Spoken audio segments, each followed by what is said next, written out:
Bonjour à tous, bienvenue dans cet épisode 5 dans lequel on va aborder un nouveau sujet. Alors juste pour remettre un petit peu dans le contexte du dernier épisode, épisode donc 4, où dans lequel on a parlé de comment construire son programme en partant de zéro, notamment en approfondissant la notion de surcharge progressive. Donc, au final, c'est une petite partie de l'épisode parce qu'on a dérivé un petit peu sur pas mal d'éléments, mais dans tous les cas, voilà, c'est tous les éléments techniques, on va dire, qui nous permettent de construire son programme pour avoir un corps athlétique.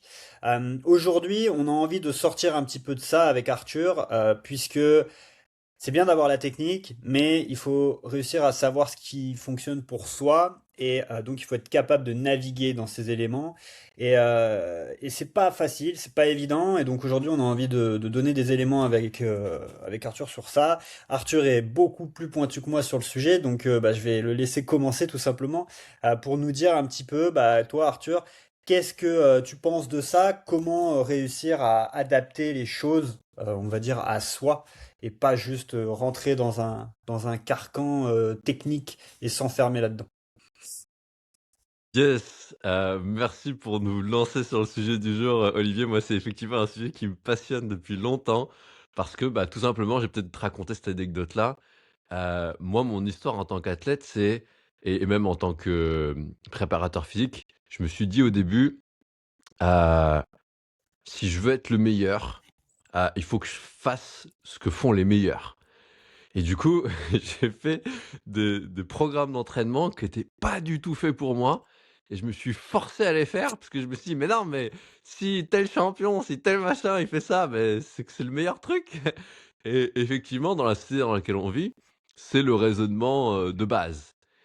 Et il y a une personne qui a énormément marqué, hem, qui a fait des grandes avancées dans, la préparation physique au début de ce siècle, qui s'appelait, Charles Poliquin parce qu'il est mort. C'est l'un des premiers. C'est pas lui qui a inventé, mais c'est lui qui a vraiment énormément utilisé ça pour ses athlètes et il a entraîné, c'est lui qui, de son vivant, avait entraîné et c'est peut-être encore même le cas aujourd'hui, je sais pas.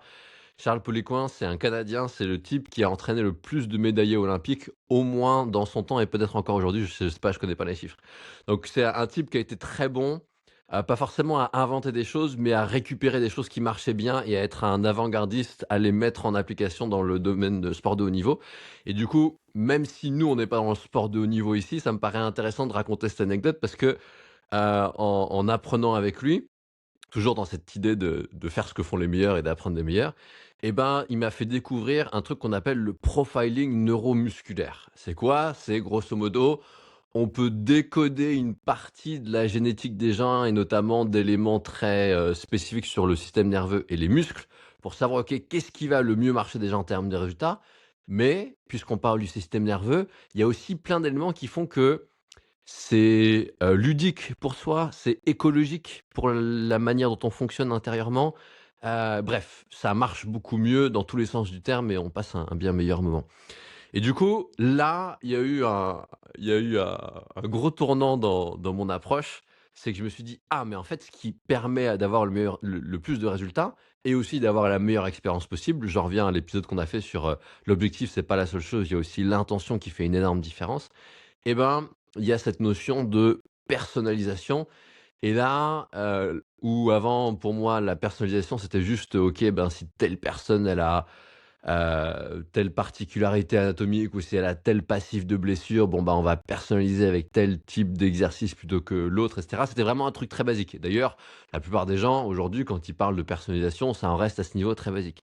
Mais il y a un autre niveau de personnalisation qui existe maintenant depuis une quinzaine d'années, qui est beaucoup plus précis, qui est, le fait de connaître, enfin d'observer tout simplement comment fonctionne le corps physiologiquement, mais aussi au niveau du système nerveux, au niveau du système hormonal, au niveau du système immunitaire qui est extrêmement important et qui est très fortement oublié. Bref, un certain nombre de systèmes qui font que le corps se transforme et aussi qu'on passe un bon moment dans sa séance. Et là, je me suis dit: «OK», je me suis formé là-dedans. Ça a été une première phase et en fait, plus j'ai été pointu avec ces outils-là, plus je me suis rendu compte que Ce que me disait mon corps depuis le début, c'était exactement la même chose que ce que me donnaient ces outils très, très précis de profiling neuromusculaire, par exemple. Et c'est là que mon cheminement personnel, que je laissais pas trop influer dans ma vie, professionnelle, notamment toutes les expériences que j'avais d'un point de vue plutôt, spirituel, ont commencé à cette fois-ci vraiment rentrer dans ma vie pro. Parce que là, je me suis dit: «OK, ce sens que beaucoup d'êtres humains modernes ont perdu et qui pourtant nous a guidés pendant des centaines et des centaines d'années, qu'on appelle l'instinct, qui est pour moi, que je définis comme le sens qui nous permet de savoir ce qui est le mieux pour nous en toute situation. Là, je me suis dit: «OK, c'est quelque chose de peut-être plus puissant encore que le meilleur expert de la programmation de n'importe quel type d'entraînement, que ce soit musculation ou autre». Parce que si l'intelligence de la vie qui coule dans mes veines peut me dire ce qui est le mieux pour moi, pour cette séance et pour mon programme entier, à ce moment-là, je crois que ça dépasse tout. Et du coup, c'est ce que voilà, je raconte un petit peu mon parcours personnel et cette histoire en introduction pour dire que, selon moi, effectivement, et c'est moi l'erreur que j'ai faite, et je pense que tu pourras en parler, Olivier, c'est des erreurs que tu as faites aussi, desquelles tu as beaucoup appris. C'est qu'on se dit: «OK, quand on sait que ce truc-là, ça marche techniquement, ou que cette stratégie-là, cette technique d'entraînement, elle permet de résoudre tel problème», et ben, ça devient un peu la vérité absolue. On se dit: «Ah bah, il faut que je fasse ça».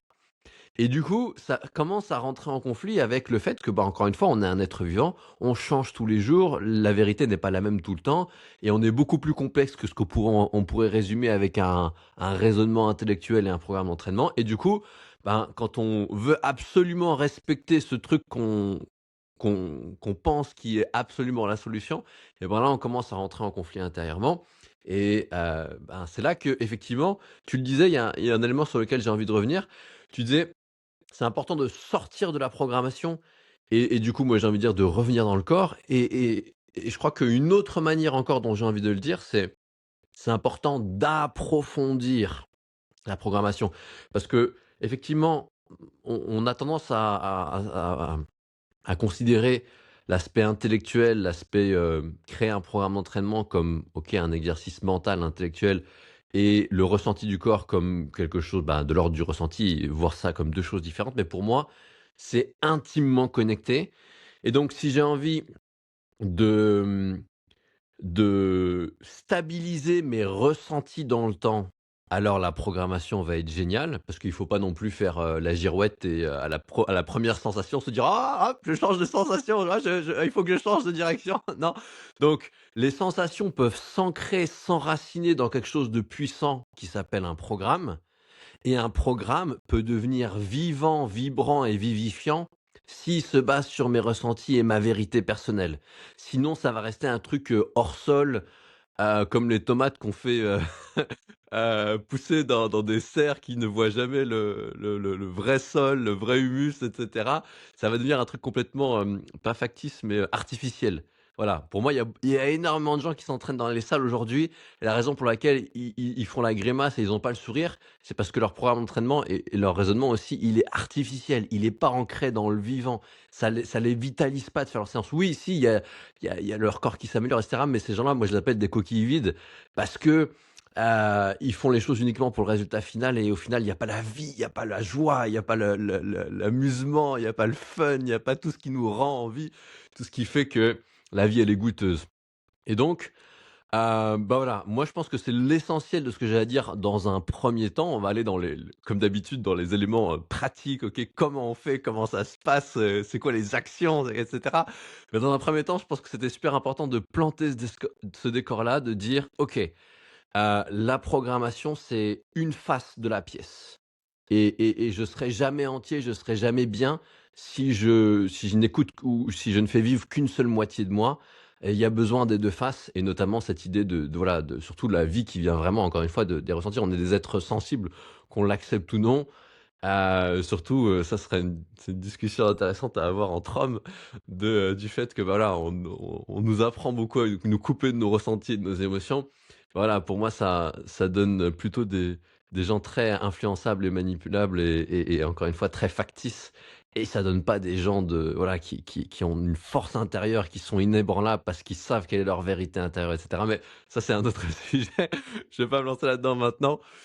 Simplement pour dire que oui, ces 2 éléments-là, font, la meilleure des expériences pour avoir un corps athlétique et font toute la différence entre la raison pour laquelle, certains d'entre vous qui nous écoutez, ben, ça a été déjà peut-être un grand voyage que de vous dire: «Allez, je vais vraiment m'investir pour faire fructifier mon corps», parce que moi je sais, je pense que tu le vois aussi, Olivier, dans les salles, il y a beaucoup de gens qui sont réticents dans un premier temps à aller ne serait-ce que dans la salle de sport, parce que justement la salle de sport, elle est stéréotypée, elle est caractérisée par des gens qui sont dans ce truc de: «OK, la fin justifie les moyens, je vais faire ce truc-là, même si c'est dur, même si c'est long, même si c'est chiant», et du coup, plein de personnes qui sont témoins de ça et qui aimeraient avoir un corps athlétique aussi, se disent: «Mais non, moi je vais jamais rentrer là-dedans, mais c'est pas pour moi ce truc-là».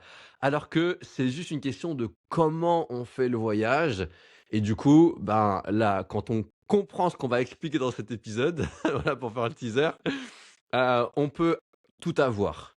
Et moi je suis fan de faire tomber cette croyance que, moi quand j'étais petit, on me disait tout le temps, «Non mais Arthur, tu peux pas tout avoir». Et ça me mettait hors de moi et je comprenais pas, je disais: «Mais pourquoi?» Et jamais on me donnait une réponse qui me paraissait viable, et aujourd'hui, je peux le dire, on peut tout avoir, en tout cas, concernant un corps athlétique. Je veux pas me lancer dans d'autres sujets aujourd'hui, mais pour ça, c'est mon vécu, c'est mon expérience et c'est l'expérience de mes clients. On peut tout avoir. On peut avoir la super expérience, les super séances qui nous donnent la banane, on est super content, et les résultats qui vont avec, oui, c'est possible. Carrément. Bah écoute, belle intro, franchement. Moi, j'ai pas grand-chose à ajouter là-dessus, si ce n'est que je pense, tu vois, si on regarde les gens, euh, les athlètes en quelque sorte, qui ont, je pense, les meilleurs physiques souvent dans les salles, tu remarqueras, c'est souvent les gens les plus intuitifs. C'est rarement les mecs les plus techniques. Alors, souvent, ils font, peut-être parce que ça marche tellement bien sur eux, ils sont tellement convaincus que c'est ça qu'il faut faire qu'ils vont dire bah c'est comme ça, fais ça, moi j'ai fait ça, ça a marché et du coup les gens ils se disent ah bah si je fais pas comme lui, enfin lui il a des meilleurs résultats que moi donc forcément s'il me dit que c'est il faut faire ça, faut le faire tu vois. Et mais du coup eux ils s'entraînent de manière intuitive et ils pensent que leur intuition c'est la même intuition que quelqu'un d'autre et donc ils essaient de faire de la projection. Et donc ça marche pas. Ou alors ça marche moins bien, les autres sont frustrés. Mais en tout cas, ces gens-là, bah, force est de constater que souvent ils ont les meilleurs physiques, tu vois. Donc ils ont des très bons physiques. Et moi, pour mon expérience personnelle, bah, je pense que c'est la même chose depuis que j'ai commencé à m'entraîner de manière beaucoup plus intuitive sur la partie de la surcharge progressive notamment, de laisser le temps à mon corps, de pas y aller comme un bourrin, d'accepter que j'ai peut-être besoin de plus de temps, plus de certaines choses pour pouvoir progresser et pas me blesser. Bah, je me blesse moins, je me blesse quasiment plus. Et là, ça fait que bah, en 2 ans où vraiment je m'attelle à, à soigner toutes mes blessures, bah, il n'y en a pas des nouvelles qui arrivent, tu vois. Parce que à côté, j'ai réussi à trouver cette intuition aussi de m'entraîner par rapport à mon corps, par rapport à moi. Et aujourd'hui, par exemple, je me suis jamais autant entraîné dans ma vie. Je m'entraîne peut-être 2 fois par jour, certains jours, pas forcément tous les jours. Je pense que là, j'ai peut-être même passé à 3 fois sur certains jours. Waouh! Mais si je dis ça à quelqu'un, il va dire, mais t'es un fou, tu vas jamais progresser, etc. Alors que je suis le premier à me blesser si jamais je m'entraîne mal, tu vois. Mais c'est parce que justement, je commence à capter, bah, qu'est-ce que je dois faire, qu'est-ce que je prends du plaisir à faire, comment l'imbriquer les uns avec les autres. Et ça Ouais. prend du temps et c'est l'expérience. Mais c'est aussi cette intuition d'écouter bah, mon corps, de ouais, là j'ai mal là, donc je vais passer du temps là-dessus. Là j'ai envie de ça, je prends du plaisir à ça. Typiquement, tu vois, un truc tout con, c'est là, je fais 2 séances de muscu par semaine, donc c'est pas beaucoup, tu vois. Sur tous les entraînements que je fais, j'en fais que 2 en muscu. Et il y a un gars la dernière fois qui me dit, Eh, t'as pris des bras. Je, je m'entraîne 2 fois par semaine, j'ai jamais si peu entraîné en muscu. Et il me dit que j'ai pris des bras. Pourquoi? Parce que je fais 2 mouvements dans chacune de mes séances, 2 mouvements Ouais. principaux que je kiffe faire, sur lesquels je progresse de façon cohérente. À côté, ma récupération, elle est bonne. Et du coup, bah, en fait, je prends quand même un petit peu, tu vois, alors que je m'entraîne vraiment le strict minimum, tu vois. Et je mets vraiment ça dans ce côté de l'intuition parce que j'ai juste sélectionné des exercices qui me font kiffer, sur lesquels je prends du plaisir à progresser, tu vois. Donc, pareil, quand la période dans la vie où j'ai eu les plus gros triceps de ma vie, c'est parce que je faisais un seul mouvement qui était le développé militaire, mais que je kiffais progresser sur cet exercice.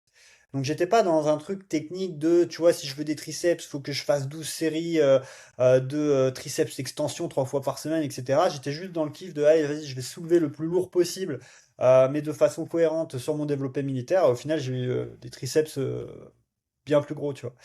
Donc, ouais, en ce sens, je trouve que l'intuition, elle est vraiment, vraiment, vraiment importante, de pas essayer de rentrer dans des cases, de pas se dire, ok, lui il fait ça, ce champion il a fait ça, donc ça veut dire que je dois faire ça.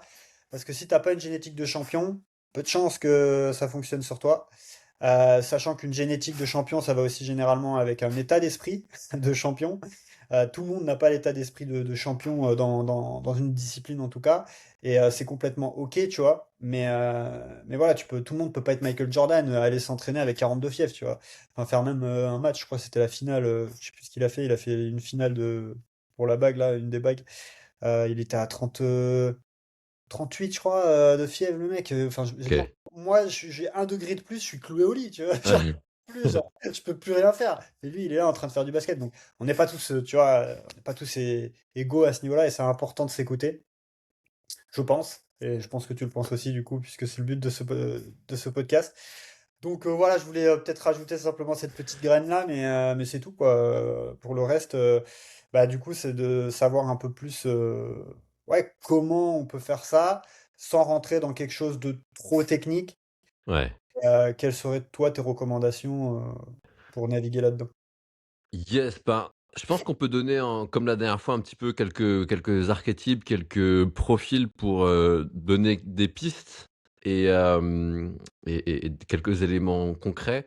Bien que dans une deuxième partie, je donnerai vraiment ce qui me paraît être le plus intéressant et les exercices que je donne concrètement aux athlètes avec qui je bosse et que j'ai moi-même expérimenté, exploré avec moi-même dans un premier temps encore avant ça, pour trouver son chemin. Quand tu parles d'intuition ou quand on parle d'instinct, enfin voilà, ces différents sens qui font notre référence intérieure. Ce que j'appelle la référence intérieure, c'est que, OK, je vais écouter quelque chose qui se passe à l'intérieur de moi plutôt que donc l'inverse, ce serait une référence extérieure à quelque chose que quelqu'un m'a dit ou quelque chose qui m'est suggéré, d'une source extérieure et pour commencer avec enfin, dans ce processus, dans ces différents éléments que je viens d'annoncer, je trouve que ce que tu disais, est super intéressant effectivement dans une salle et j'ai envie de rentrer un petit peu dans le mystère de qu'est-ce qui fait des résultats parce que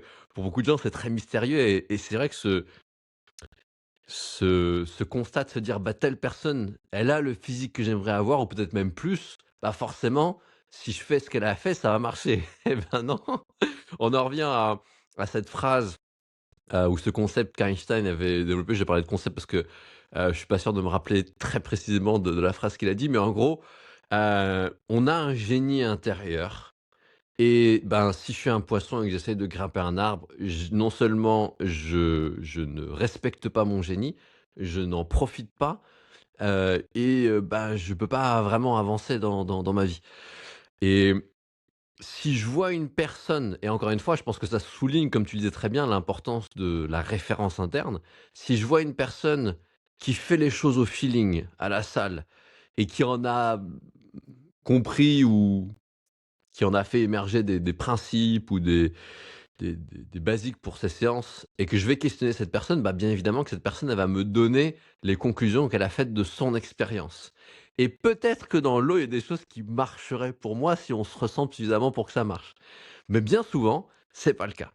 Et bah, de la même manière qu'on a démystifié ou un peu on a fait tomber de son piédestal les courbatures, à l'épisode précédent, bah, là, je crois que c'est important de faire descendre de son piédestal les gens qui ont un très bon physique et le fait que et la croyance que, ben, si je fais la même chose qu'eux, ça va fonctionner, je vais avoir les mêmes résultats qu'eux. Pas du tout. Enfin, en tout cas, souvent, bien souvent, non. C'est vraiment la roulette russe et encore, je pense qu'il y a encore moins de probabilités que ça. Par conséquent, hem il y a un élément sur lequel je pense qui est important d'appuyer, c'est que quand on était plus jeune et du coup quand on avait encore une forte, autorité intérieure, quand on avait une forte, référence intérieure, on n'a jamais, au grand jamais, kiffé que quelqu'un nous dise ce qu'on doit faire. Et plus tard, dans la vie, on s'est compromis et on s'est dit: «Ah bah OK, si j'ai un boss, si j'ai machin, machin, faut que j'écoute telle personne». Ou bien, au contraire, si ça m'intéresse et c'est là que pour moi, il y a une notion très très subtile, très vicieuse de ce que j'appelle la corruption qui intervient.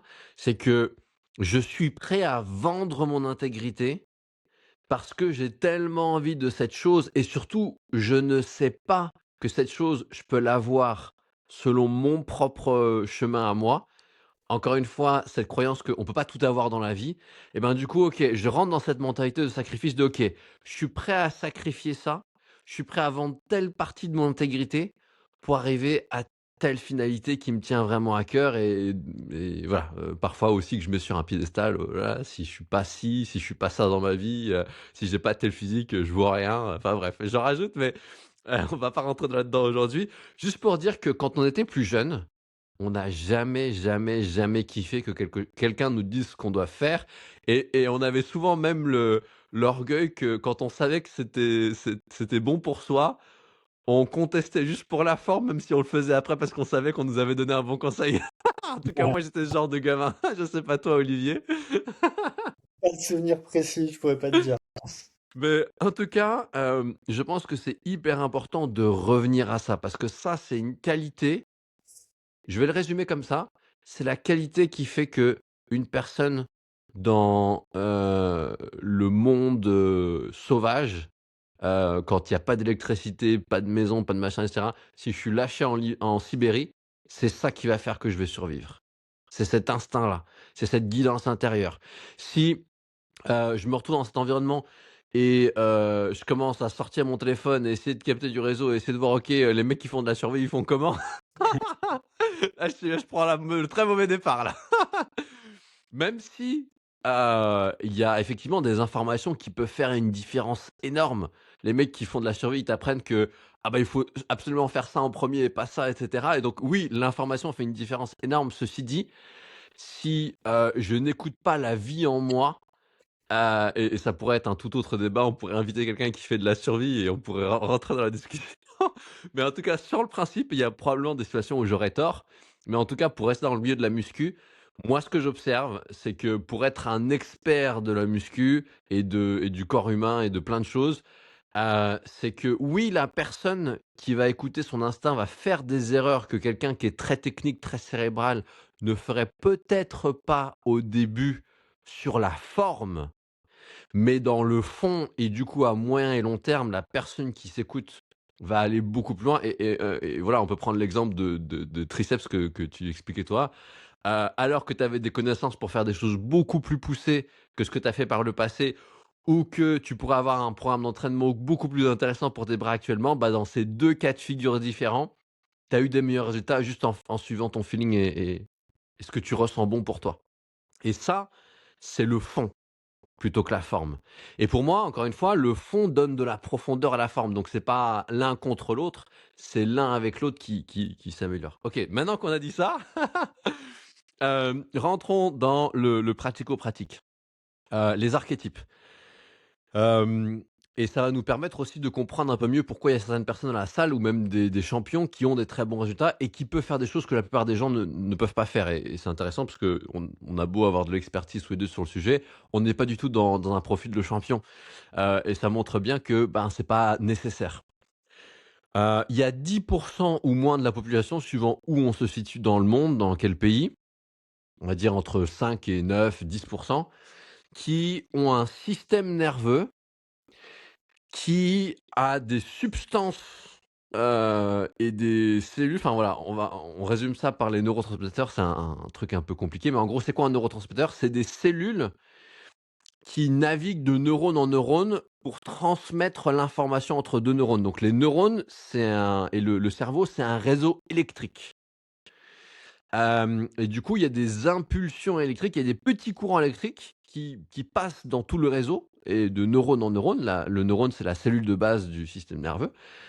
Et donc, du coup, dans cette unité de base du système nerveux, ben, la communication se fait par impulsion électrique. Sauf que bah, les neurones, ils sont pas, c'est des cellules qui sont pas connectées entre elles. Il y a des petits émetteurs, récepteurs, enfin, il y a des portes qui communiquent entre elles. Mais il y a des espaces entre ces deux portes. Pour ceux qui connaissent, on appelle ça des synapses. Et du coup, bah, faut bien qu'il y ait quelque chose qui transmette l'information quand ça peut pas, ça connecte pas directement. Et ces cellules-là, c'est ce qu'on appelle les neurotransmetteurs. Il y en a de différents types, parce qu'il y a différents types d'informations qui sont véhiculées à travers le corps pour faire différentes choses, et cetera. Ceci dit, il y a un, neurotransmetteur sur lequel le cerveau, quand il se développe, le système nerveux, quand il se développe, donc quand on est enfant, le système nerveux va choisir en priorité un neurotransmetteur. Ça va être son neurotransmetteur principal, ça va être son champion, on va dire ça comme ça. Il va faire appel à lui en priorité, même dans une situation où ce serait peut-être pas le meilleur, mais il va prendre l'habitude de bosser avec lui, on va dire ça comme ça. Et pour du coup, cette petite partie de la population dont je le disais, 5 à 9 voire 10,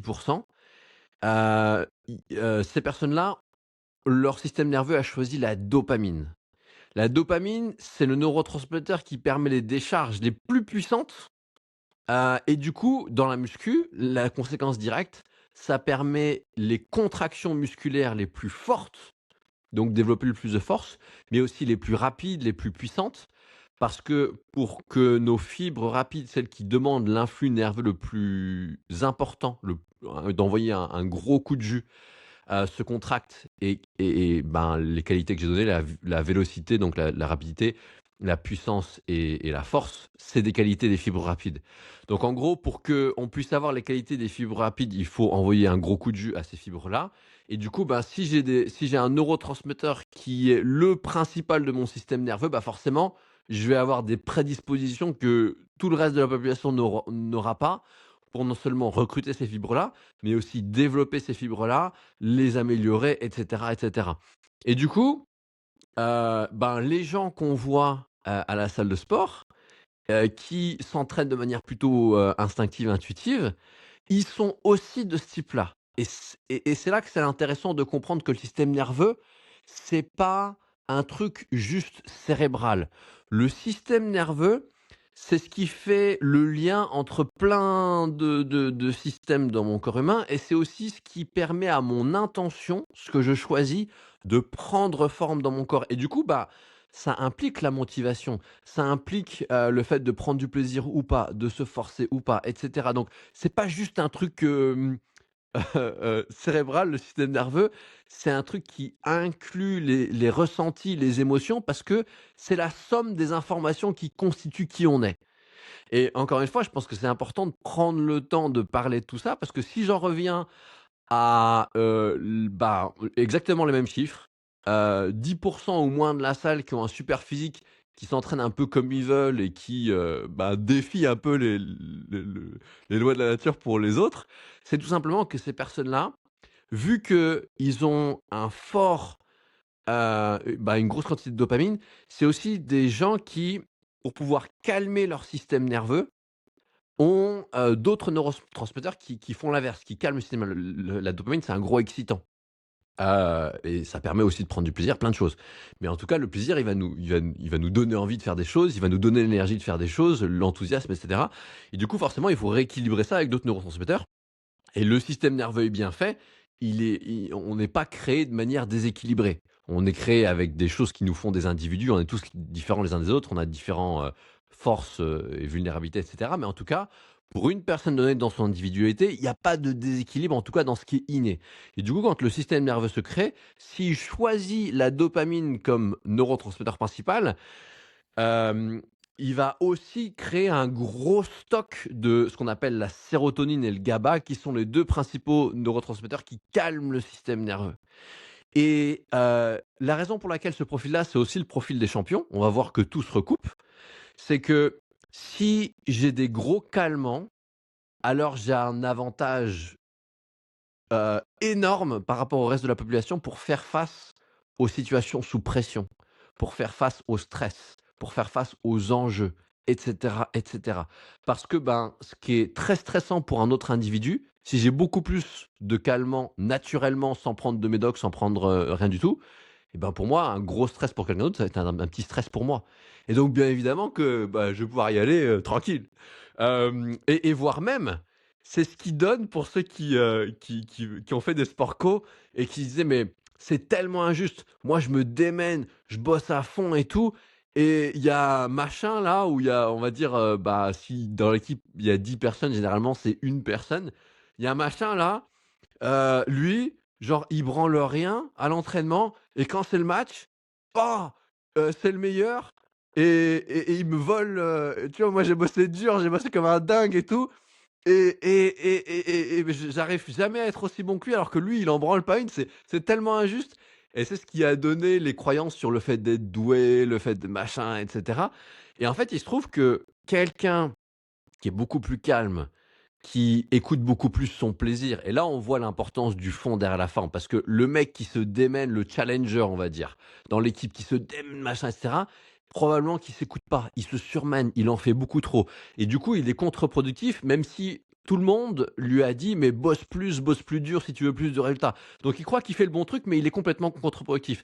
Tandis que le mec qui, soi-disant, est doué, qu'il ait du talent ou pas, le simple fait qu'il ait la dopamine comme neurotransmetteur principal fait qu'il ne se prend pas la tête. S'il y a un truc qui le fait chier, ben, il le fait pas parce que, ben, il y a pas de raison. Lui, c'est ce qui donne aussi la confiance. Si je me stresse pas dans X situation, j'ai beaucoup plus confiance en mes capacités et vu que je suis pas déstabilisé et je suis pas miné par mon stress, ben oui, je peux utiliser le meilleur de moi-même parce que j'ai accès au meilleur de moi-même. Et donc, c'est ce qui fait une grosse différence dans ce qu'on a appelé plus tard la préparation mentale et tout ce qui tourne autour de ce qui se passe intérieurement à l'intérieur de nous. C'est que si oui, je me démène pas à l'entraînement, mais qu'en tout cas, je m'entraîne suffisamment pour savoir, ok, c'est quoi mes qualités, mes points forts, mes points faibles, où est-ce que je peux trouver où est-ce que je peux m'insérer dans le match pour faire la différence, etc. Et surtout que quand il y a un gros enjeu, ben je flippe pas des masses et du coup que je suis suffisamment serein pour avoir accès à mon plein potentiel, ah bah oui, là je vole la vedette à tout le monde parce que c'est pas tellement que je suis mauvais ou bon, etc. C'est juste que quand c'est le moment de faire la différence, moi je suis frais et dispo, je peux y aller. Et du coup, voilà, je pense que c'était intéressant de recouper ces différents cas de figure qu'on a tous plus ou moins rencontrés, au moins dans les sports co qu'on a fait à l'école, si on n'a pas forcément pratiqué plus tard, et aussi ce qu'on voit à la salle.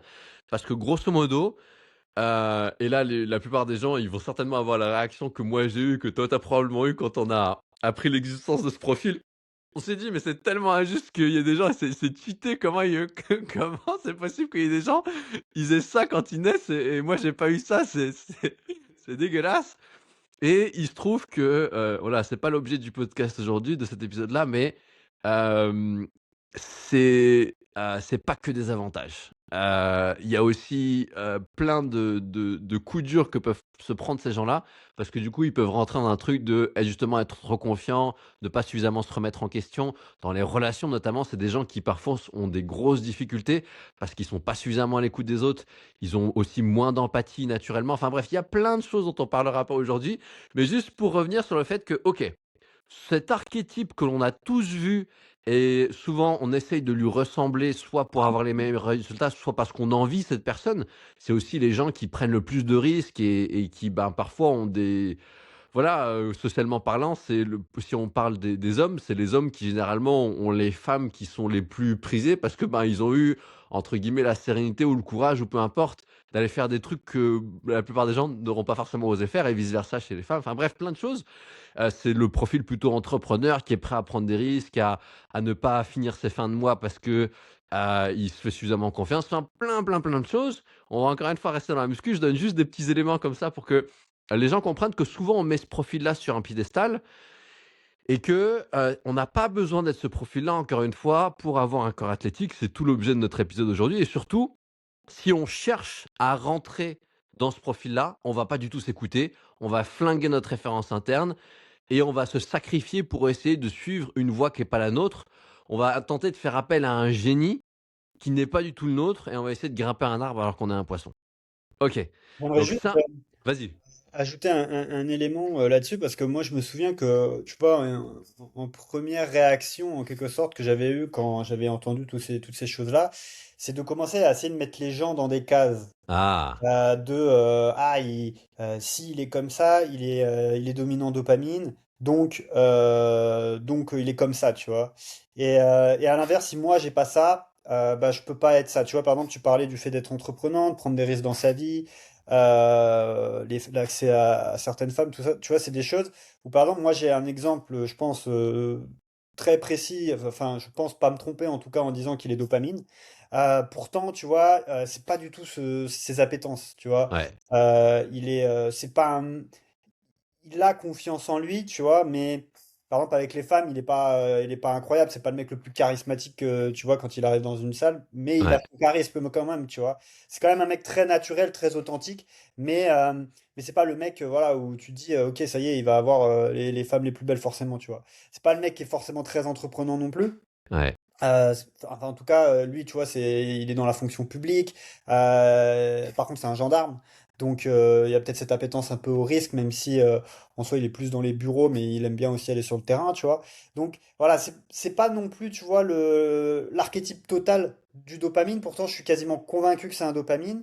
Et à Ouais. l'inverse, moi, par exemple, qui ai une appétence au risque importante parce que je suis à mon compte, toi aussi d'ailleurs, dans un certain sens. Enfin, oui, tu as ton compte toi aussi, donc Yes. voilà. J'en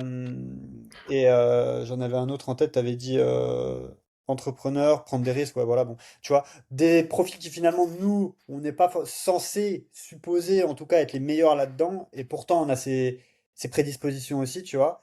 Et, euh, Ouais. et donc, je voulais juste faire cet aparté pour dire que c'est vraiment important de pas mettre les gens dans des cases à ce niveau-là, parce que c'est pas aussi linéaire que ça, tu vois. C'est pas, il est dopamine, ok, ça y est, le mec, c'est ça, ça. C'est pas vrai. Par contre, dans la muscu, je pense que oui, en effet, ça ressort très vite. Des gros physiques, des grosses performances.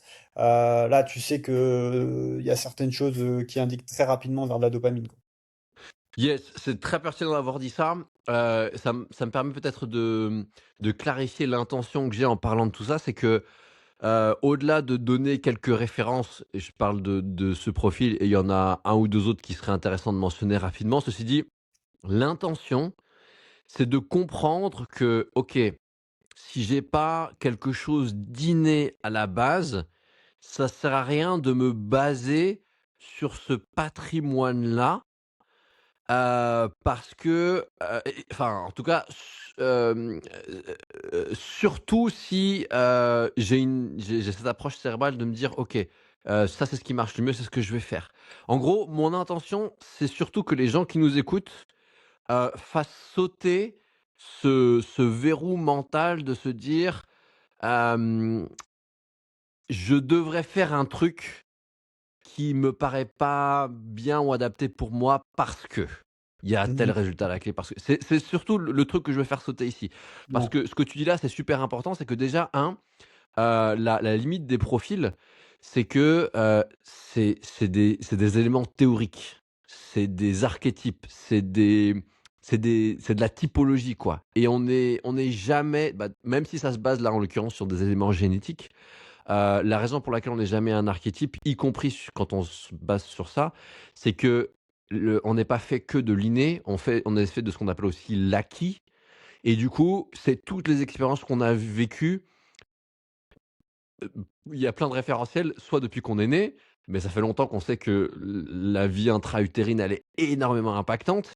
Et on sait aussi qu'on a des expériences qui sont en dehors de cette vie-là, de cette incarnation-là, voilà, on va pas rentrer dans un débat là-dessus aujourd'hui, mais on sait que on est bien plus que ce avec quoi on est né en termes de patrimoine génétique. Et même les notions de patrimoine génétique, ça veut tout et rien dire parce que il y a tellement de données qui sont engrammées depuis des générations et des générations et des générations, que si mon système nerveux, par exemple, il a fait un choix qui est d'aller plus vers un neurotransmetteur, en soi, ce serait énormément réducteur que de se dire: «OK, ça veut dire que je fonctionne comme ça». Donc et la vie, je pense que c'est une très bonne représentation du vivant. La vie fonctionne avec, certains grands courants. Mais, un cours d'eau, par exemple, et ben, il a plein de ramifications, il a plein d'éléments, un fleuve encore plus, et cetera. Comme on voit, bah, parfois dans certains films, on voit, je sais pas si tu as vu, tu sais, des plans qui montrent comment, ou certaines belles photos qui ont été faites de la Terre montrent comment, parfois, les ramifications d'une rivière font exactement comme les veines sur l'avant-bras, tu vois? Des choses comme ça, et pour moi, ça montre que le vivant, il est, il est traversé par des choses qui sont vraies, qui sont universelles, et en même temps, ce qui fait le vivant, c'est le fait qu'il y a qu'un seul individu qui est qui il est, et que quand bien même moi je suis, quelque part, une partie de la résultante de tous les gens qui m'ont précédé dans ma lignée de sang, et ben, dans toute l'histoire du cosmos, il y aura jamais qu'un seul Arthur Belin-Ducoteau. Et du coup, voilà, moi je trouve que c'est super intéressant c'est tout quelque part l'objet de notre épisode aujourd'hui, c'est de dire que, OK, il y a quelques grands éléments sur lesquels on peut s'appuyer comme point de départ. Si c'est juste un point de départ, on ne sera pas dans le faux. Par contre, c'est très important, une fois que j'ai cette base, de vraiment aller en profondeur, vraiment aller dans la spécificité. Et donc pour donner des éléments concrets là-dessus, OK, sur les profils, en dehors du mec à la dopamine qui concerne encore une fois très, très peu de gens, il y a un autre profil qui est très répandu et dans lequel on est tous les 2 avec Olivier. C'est le profil qui, fleurit, qui thrive en anglais on dit, qui vraiment fonctionne de manière optimale sur l'adrénaline. Et l'adrénaline, c'est ce qui a permis, c'est selon moi, ma théorie personnelle, la raison pour laquelle, c'est le plus répandu dans la population. L'adrénaline, c'est ce qui nous a permis de nous adapter à des stress environnementaux, à des inconnus, à des choses qui nous ont pris de court tout au long de notre évolution en tant qu'espèce, humaine, et par conséquent, ça fait sens que pour moi, c'est le plus répandu, et c'est ce qui fait aussi que la plupart d'entre nous sont beaucoup plus stressés que les gens qui ont la dopamine, parce que non seulement l'adrénaline, elle stresse moins fortement, mais beaucoup plus souvent par petites impulsions, et du coup, il y a moins de neurotransmetteurs qui sont calmants, mais c'est d'autant plus facile de vider ses stocks de calmants et de faire facilement des insomnies ou de constamment penser et pas arriver à être calme intérieurement, et cetera. C'est parce que, ben, très souvent dans la journée, on peut piou piou piou donner plein de stress de shoots de stress comme ça avec l'adrénaline, parce que l'adrénaline va avec le cortisol pour ceux qui connaissent un petit peu. Et du coup, on peut être beaucoup plus stressé, beaucoup plus se compromettre, beaucoup plus ne pas respecter ce qui est bon pour soi parce que on rentre un peu dans un mode survie où OK, on essaye de préserver les choses les plus importantes et le reste, ça saute. Et en même temps, c'est ce qui fait que c'est les personnes qui peuvent le plus se remettre en question, parfois aller beaucoup plus loin, dans beaucoup plus de finesse et de subtilité, et c'est pour ça, et tu le disais très bien, que oui, ça nous empêche absolument pas d'être des entrepreneurs, d'être dans une vie qui est pleine de risques, même si effectivement ça va être très stimulant pour notre système nerveux, et cetera, et cetera. Certains, en gros, parmi les plus gros compétiteurs, parmi les plus gros champions, de la même manière qu'on pourrait dire parmi les plus gros entrepreneurs ou les plus gros leaders, de l'histoire, il y a une dominance de gens qui sont dans les, 5, 7, 8, 10% dont on parlait tout à l'heure à dopamine. Le reste, c'est des gens qui sont à l'adrénaline parce que même s'ils sont une minorité, parce que, bah, beaucoup d'entre eux font des burn-out et cetera dans le process, et c'est pas viable pour eux. Ceux qui arrivent à s'adapter, voilà, ils ont une capacité de travail qui est énorme. Enfin, ils développent d'autres qualités qui sont, voilà, qui font aussi toute leur Ouais, force. ils compensent leurs faiblesses en quelque sorte avec des points forts du coup qui les mettent en avant d'une autre manière. Et je sais pas si c'est pertinent, alors peut-être que ça l'est pas, tu me le diras, mais est-ce que tu aurais des exemples de soit d'entrepreneurs ou d'athlètes ou de personnalités publiques, tu vois, qu'on pourrait connaître, dans Ouais. lesquels tu serais en mesure de dire, elle, je pense que, ou c'est trop risqué un petit peu de s'avancer là-dessus et ce serait peut-être pas forcément intéressant. Peut-être pour On avoir on un référentiel pour les gens? Je sais pas. On pourrait le faire, effectivement. Ceci dit, ça fait un moment que j'ai quitté le truc vraiment de l'entrepreneuriat. Par exemple, si on peut prendre des exemples très connus, Donald Trump, par exemple, parce que tout le monde le connaît, il est connu pour, faire des choses enfin, des choses que beaucoup de gens trouvent abusées, et cetera, et en même temps, il est très sûr de lui, et cetera. C'est un dopamine.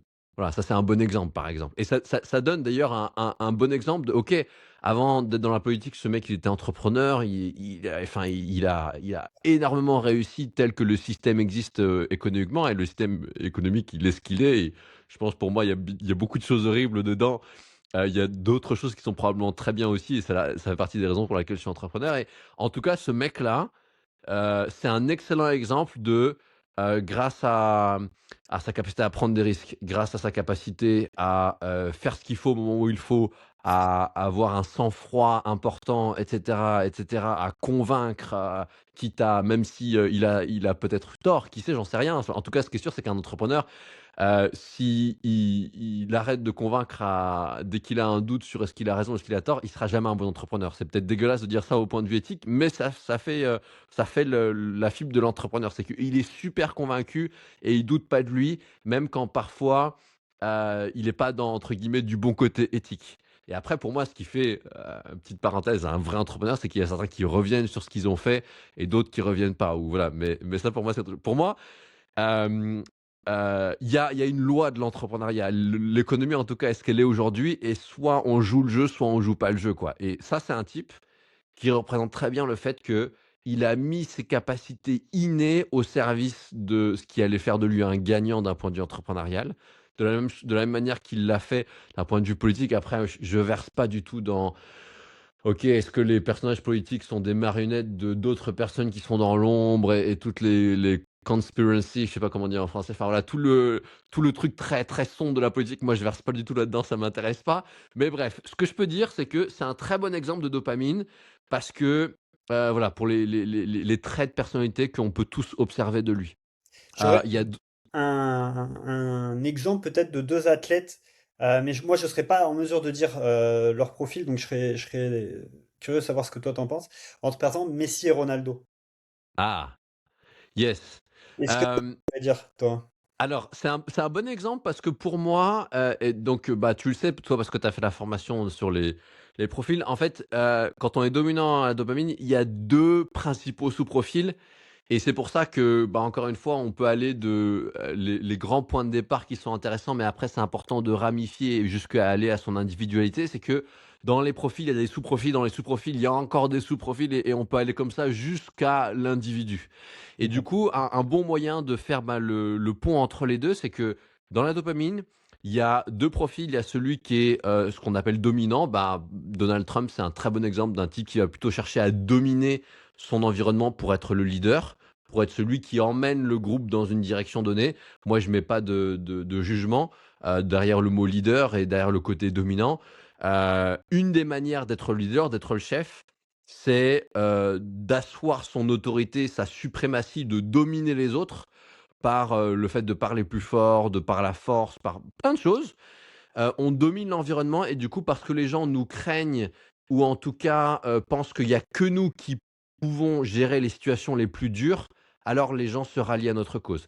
Un très bon exemple de cette dominance, du profil dominant dans le dopamine, voilà, c'est Donald Trump, par exemple. Et du coup, d'autres facettes du dominant, c'est, le mec qui a un très fort ego, qui va, quand il gagne, il va faire à savoir à tout le monde qu'il a gagné, et quand il perd, ça va être le pire des mauvais perdants.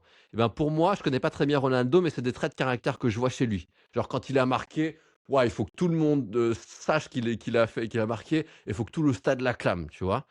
Tandis que Messi, pareil, je suis pas du tout un pro du foot, je les ai vus que dans de rares occasions, mais pour moi, c'est un mec qui, il est dans le deuxième, dans la deuxième sous-profil des dominants, c'est le challenger. C'est pour ça que je l'ai appelé comme ça, c'est que c'est un mec, il va pas hésiter à venir te challenger. Ce qui l'intéresse, c'est la victoire, c'est la gagne, exactement comme le dominant. Ils ont ce point en commun, et s'il perd, ça va pas du tout. Par contre, s'il perd, il va se dire: «OK, qu'est-ce que je peux améliorer?» Il va beaucoup moins prendre du temps à exprimer, le fait que ça lui a coûté, et cetera. Il va plus être dans le mode: «OK, j'ai perdu. OK, ça, j'ai mal fait. OK, ça, je veux faire ça mieux la prochaine fois», et cetera. Et du coup, c'est pas une personnalité aussi qui prend autant de place, même si quand il a gagné, il va brandir, la coupe, et cetera, ça oui. Mais ce qui l'intéresse beaucoup plus, c'est: «OK, qui est-ce que je peux faire tomber? quel prochain truc je peux gagner et comment est-ce que je peux bosser pour être sûr de gagner. Et tu vois, c'est Et justement, c'est là où moi je pense que c'est très difficile de donner du coup un avis sur ces deux athlètes parce qu'on les connaît pas en fait, hein, ouais, concrètement, on les voit à distance comme ça, mais parce que tu vois, Ronaldo, il est connu pour être le hard worker, tu vois. OK. Et c'est lui qui va analyser les matchs et qui va être un fou. J'ai fait une passe à ce moment-là, j'aurais pas dû la faire, tu vois. Messi, il a plus la réputation de loin de je suis sur mon canapé, je sors de mon canapé, je joue au foot, je suis un génie, tu vois. Alors, Et du coup, c'est là où. Bah, après, je connais pas Messi, ça se trouve, c'est un fou de derrière, tu vois. Il est en train de regarder toutes ses stats, tous ses machins. C'est pour ça, je pense que c'est pas évident non plus, peut-être. Je sais pas.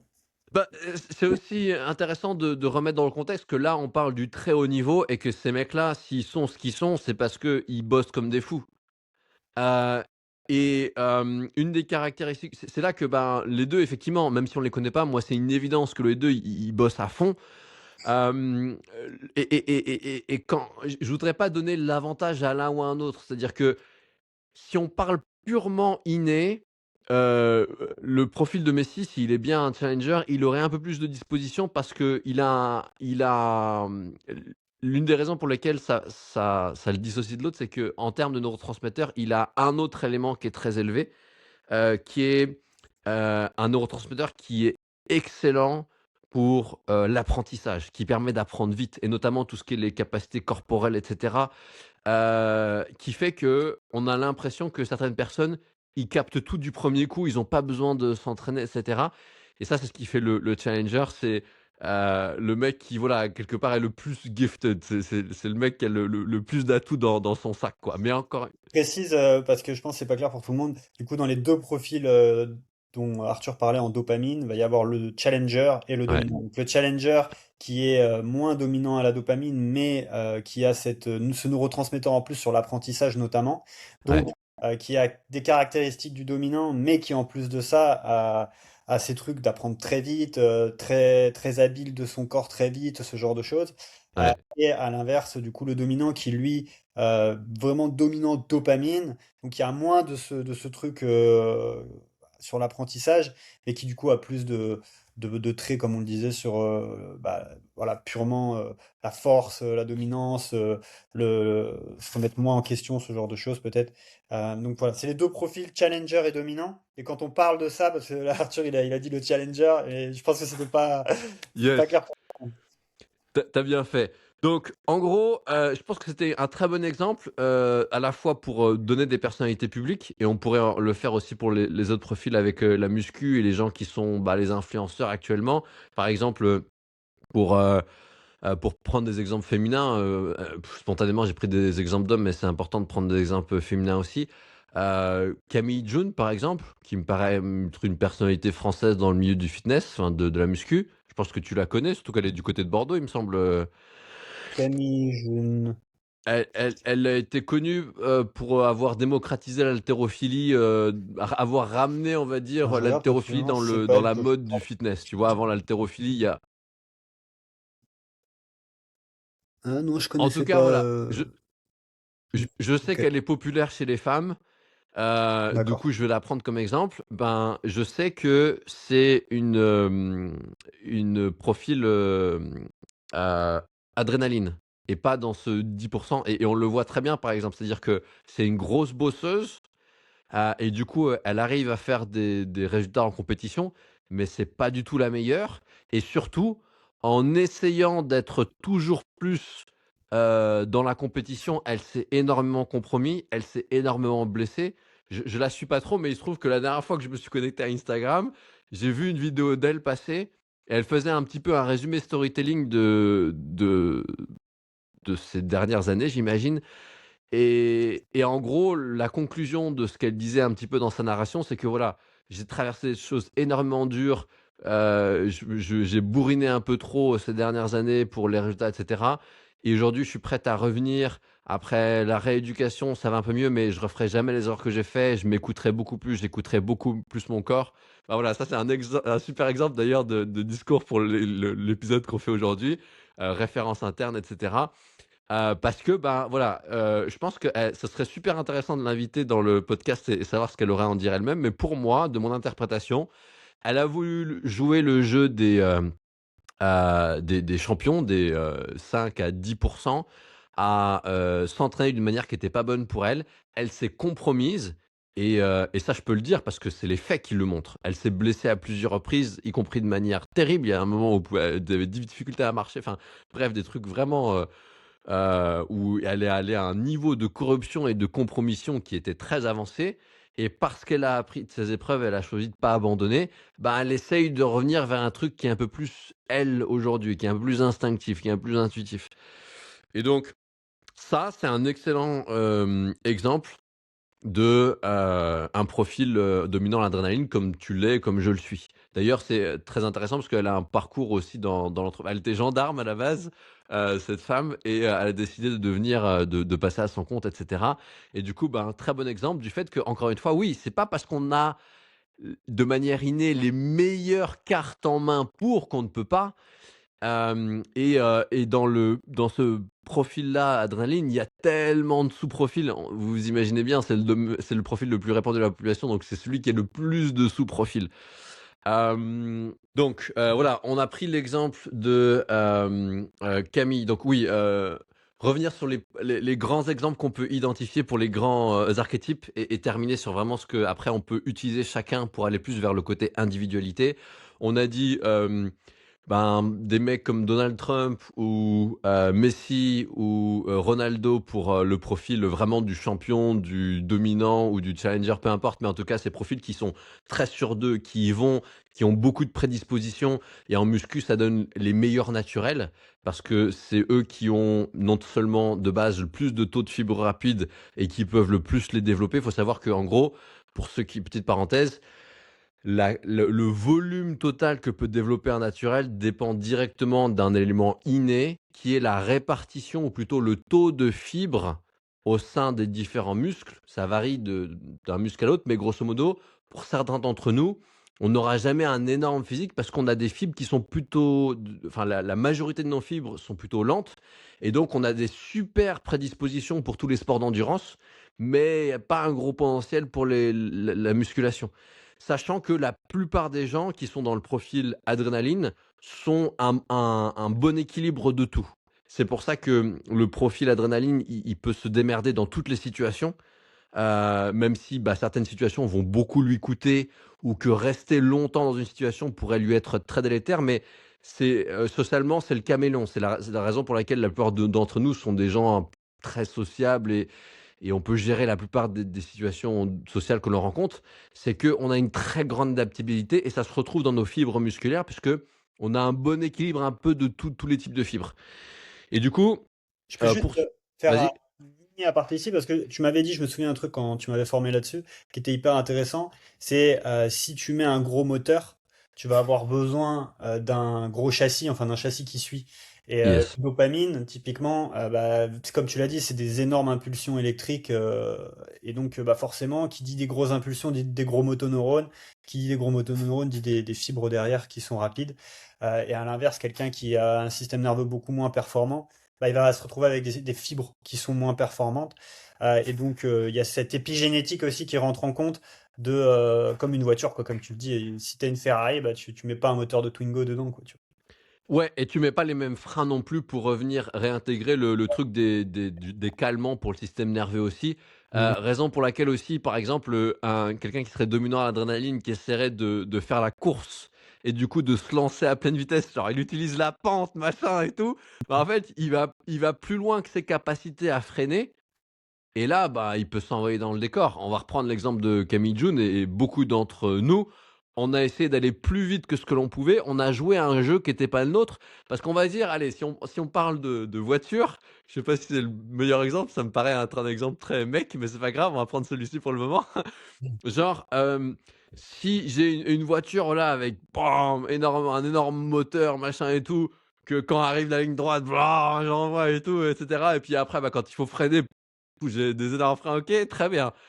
Par contre, si j'essaye de jouer à ce jeu-là avec une plus petite voiture, machin et tout, bah, oui, je gagnerai jamais et en plus, si j'essaye pareil de prendre le vent, prendre la pente, machin et tout, je vais me mettre dans des situations où je vais m'exploser. Par contre, on va dire la caractéristique de la personne adrénaline, c'est les suspensions, c'est, la capacité à corriger la trajectoire et cetera. OK, ça, c'est la force de la personne qui est dominant en adrénaline que j'appelle le brave parce que c'est quelqu'un qui est prêt à prendre des risques. C'est quelqu'un qui est prêt à se dépasser pour, essayer de donc voilà, là où on a des dominants et des challengers, des mecs qui sont plutôt profil de champion, la plupart des gens dans la population sont plutôt le profil, «OK, comment est-ce que je fais la différence là? Tac, tac, tac» et cetera. C'est plutôt des gens pas forcément méticuleux, mais en tout cas qui sont dans le détail, on va dire ça comme ça. Et qui du coup aussi peuvent faire la différence partout là où, bah, les champions sont plus en mode vroom, grosse ligne droite, ils voient rien du tout. Ils voient que la finalité, la ligne d'arrivée, ils sont passés complètement à côté des trucs sur le côté, d'où le fait d'avoir moins d'empathie, machin et cetera et cetera. Hem Et il y a un dernier profil, oui, dont j'avais envie de parler, qui, pour donner un exemple que je connais bien, qui, serait Rudy Koya. Est-ce que je connais un exemple de femme, dans le feed game en France? J'en ai pas en tout cas là qui me vient à l'esprit, je donnerai plus tard si ça me vient. Rudy Koya, c'est un très bon exemple du profil que j'appelle le bon. Pourquoi? Parce que c'est des gens qui, bah, déjà ont une bonne patte, sont vraiment des bons gars, des gens fidèles, des bons amis et cetera.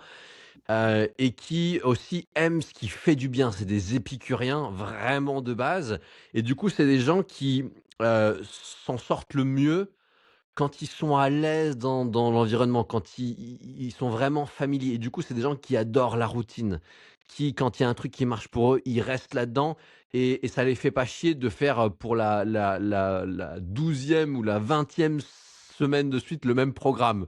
Genre, ils kiffent, ils connectent toujours un peu plus en profondeur avec leur corps, avec la sensation de la congestion, vraiment ils sont au top.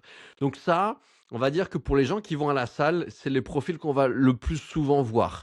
Et du coup, les grandes pistes que je voulais donner, c'est que pour certains d'entre nous, c'est le fait d'aller chercher les choses les sensations les plus fortes, que ce soit la plus grosse barre ou se tirer la bourre avec mon pote, se donner le plus gros challenge, faire le truc le plus ouf possible. Ok, ça c'est le profil du champion, c'est soit le challenger, soit le dominant. Avec souvent parfois de l'ego, de montrer que je suis le meilleur, et cetera. Souvent d'ailleurs.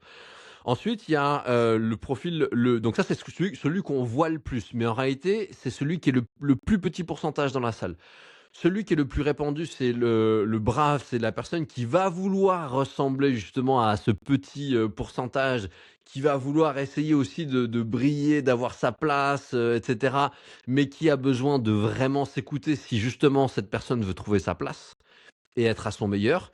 Et donc ça, c'est le profil du brave, qui est aussi beaucoup plus à l'écoute des gens, qui a beaucoup plus envie de conseiller, qui est pas là que pour lui ou pour elle, mais qui est aussi là pour l'expérience sociale de la salle et cetera. Et il y a, le dernier profil, le bon ou la bonne, ça fait un peu bizarre de dire ça, ça pourrait être mal pris, mais Heu, le profil de la personne qui, a besoin de sa routine, a besoin de son truc, OK, elle fait toutes les semaines la même chose et cetera et de temps en temps, elle finira par changer. C'est des gens qui vont changer par coup de cœur. «Oh! Ils ont découvert tel exercice» ou «Oh! Ils ont redécouvert tel exercice, ça faisait super longtemps qu'ils l'avaient pas fait» et ben du coup, ils vont changer ça. Ils vont peut-être changer que ça en 3 mois dans leur programme, mais ils vont quand même changer un truc parce que, bah, bien évidemment, c'est des gens qui évoluent à travers la nouveauté aussi. Et par D'ailleurs, conséquent je vas-y?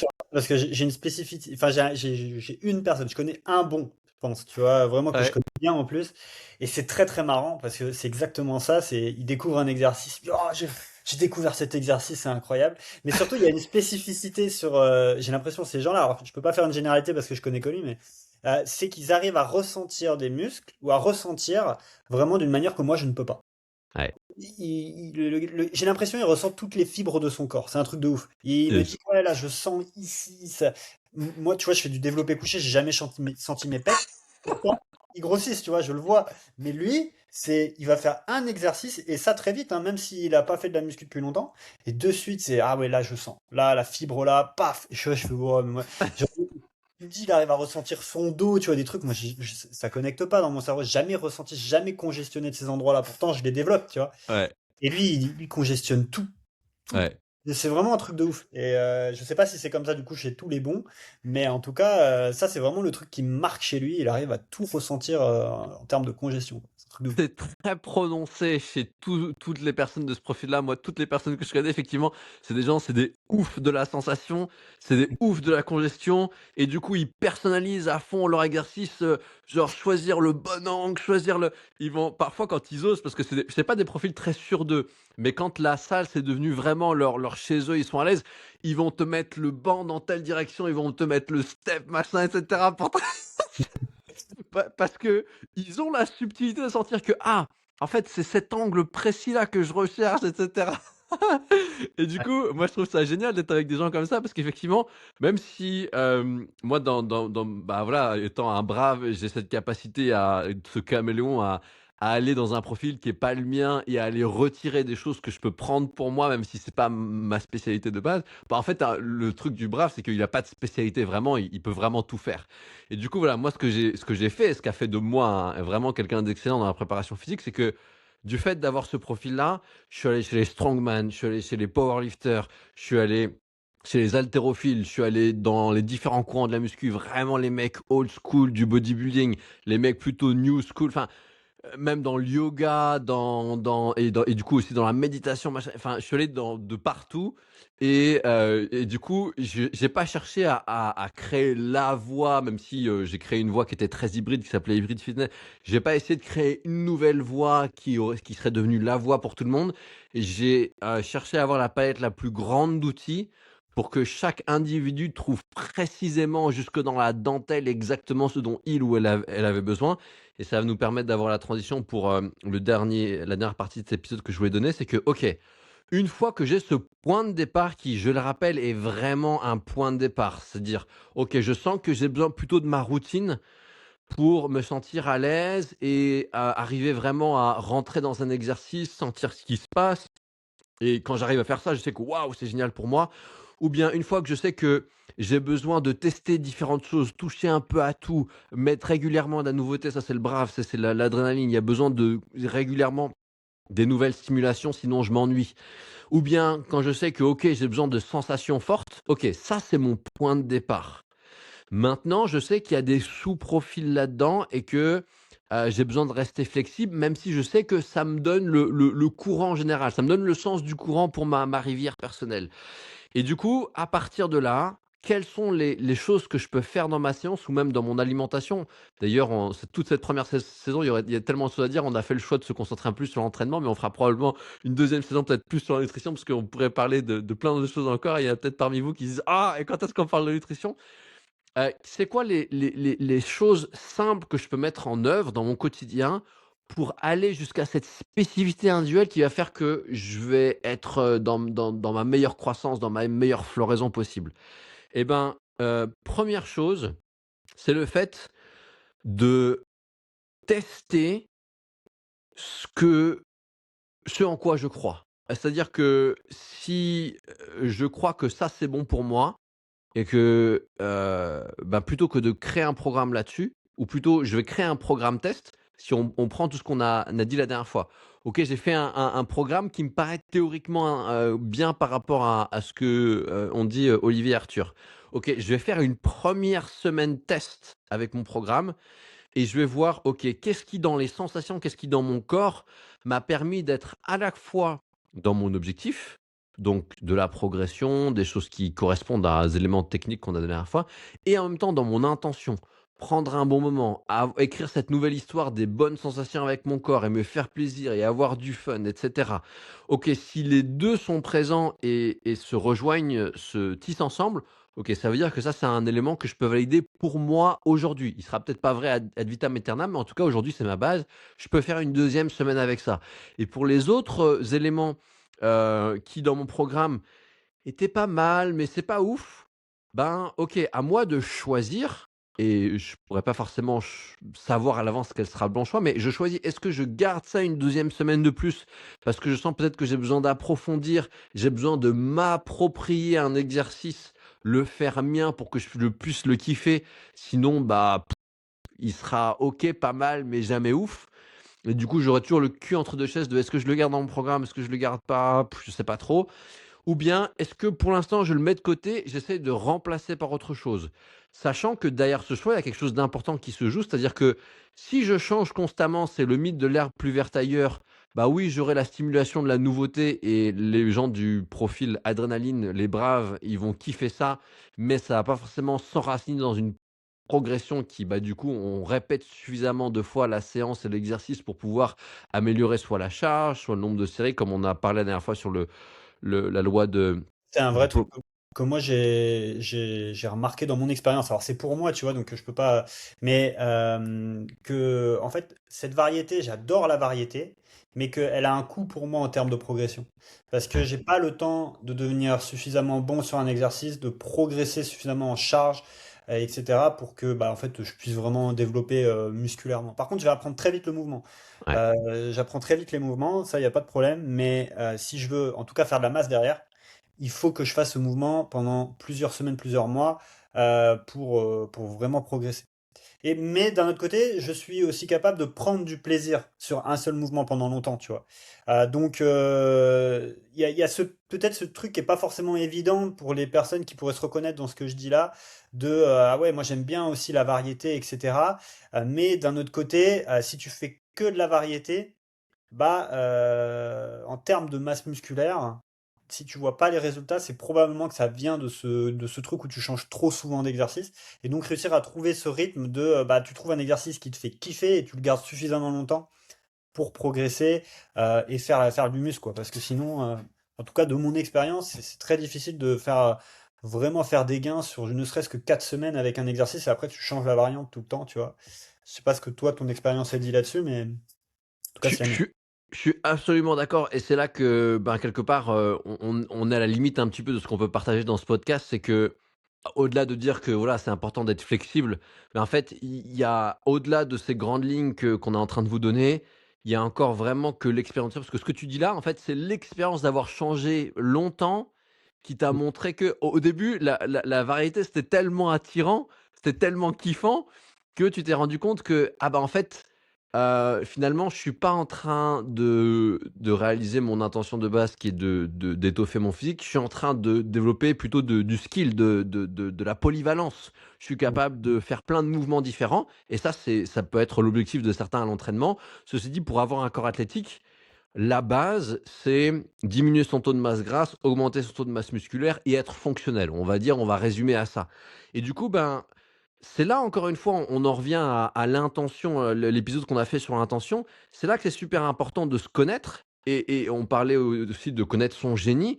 Peut-être que l'un des moyens qui va me permettre de gagner suffisamment de musculaire, c'est même sûr, c'est de trouver cette bonne, ce bon curseur de renouvellement parce que il est possible que je fasse beaucoup plus de gains avec moins de renouvellement, mais peut-être que dans mes objectifs secondaires, ce qui va me permettre de vraiment kiffer mes séances et de durer dans la durée, d'avoir beaucoup de motivation et de plaisir, c'est d'avoir quand même un renouvellement assez fréquent et du coup, peut-être que le bon équilibre pour moi, on va dire: «Allez, c'est 33 de stabilité, 66 de renouvellement».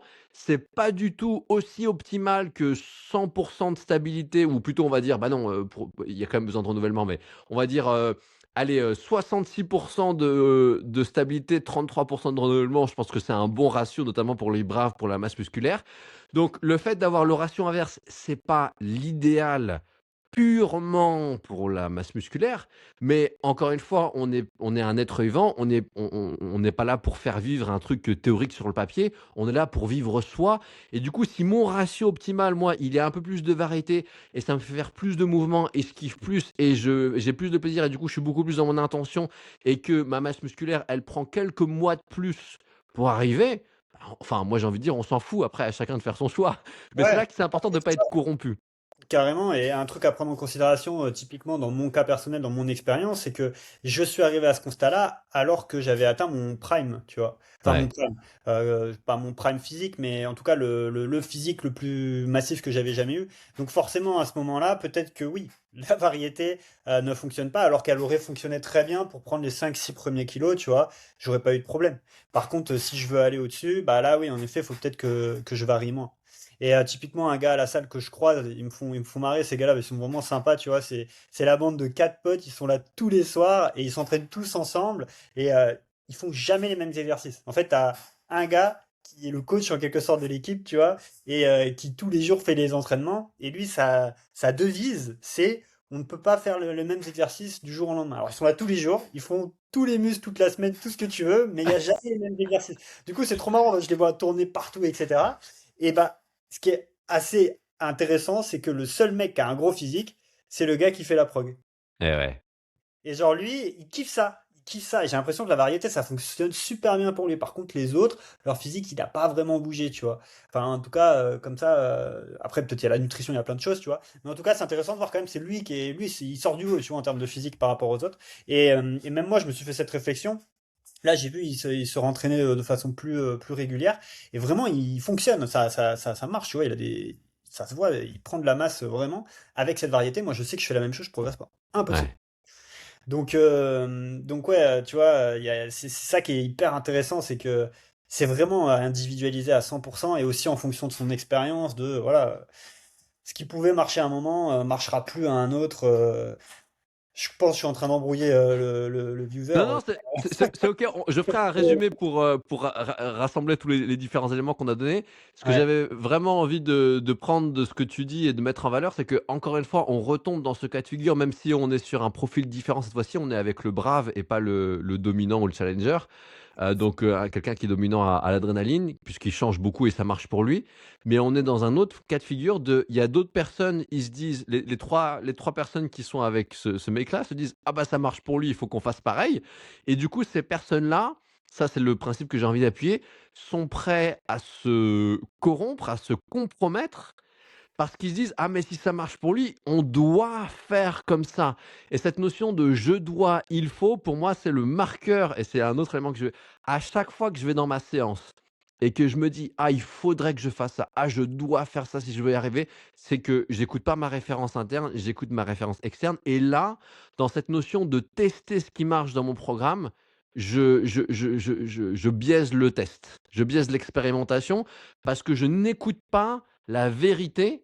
Et on l'a vu on en a parlé plusieurs fois dans cet épisode, le seul moyen d'être à son meilleur, c'est vraiment de respecter sa vérité intérieure et voilà, de prendre peut-être quelque chose à l'extérieur techniquement qui marche, mais qui me permet de vivre cette vérité dans le fond. Mhm. Et du coup, voilà, pour résumer, c'est l'heure du récap.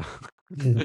Hem, les éléments que je voulais donner, c'est que seule l'individualisation me permet d'être à mon meilleur. C'est pas en faisant les programmes de champion ou en faisant les programmes du mec qui est le plus musclé à la salle ou de la personne qui, bah, voilà, dans l'exemple des 4 potes, a pris le lead dans le groupe et nous coach avec les potes ou quoi.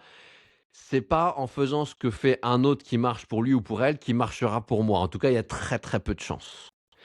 Et ce qui est sûr, c'est que si quand je fais ces séances-là, je suis pas dans mon génie, dans ce qui, me fait le plus plaisir, dans ce qui me donne les meilleures sensations, dans ce qui me permet de sentir que: «Ah, ce muscle-là, non seulement il bosse vraiment bien, mais en plus de vraiment bien bosser, il me met dans des bonnes sensations, dans une bonne humeur». Tout ça, c'est des bons marqueurs de l'instinct. Heu meilleure est mon expérience, ça c'est un truc que tu, disais sur lequel je voulais rebondir plus tôt et que j'ai pas fait tellement on avait de choses à dire. C'est que, hem, meilleur est mon état intérieur. Autrement dit, plus j'écoute ma vérité et donc plus je suis en adéquation, plus je peux faire des trucs de fou. Ouais, c'est avec, Michael Jordan. Ce que je voulais dire, c'est que n'importe qui dans la population pourrait faire une séance avec 39 ou 42 fièvres, je connais pas exactement les chiffres, je sais pas quelle est la température critique.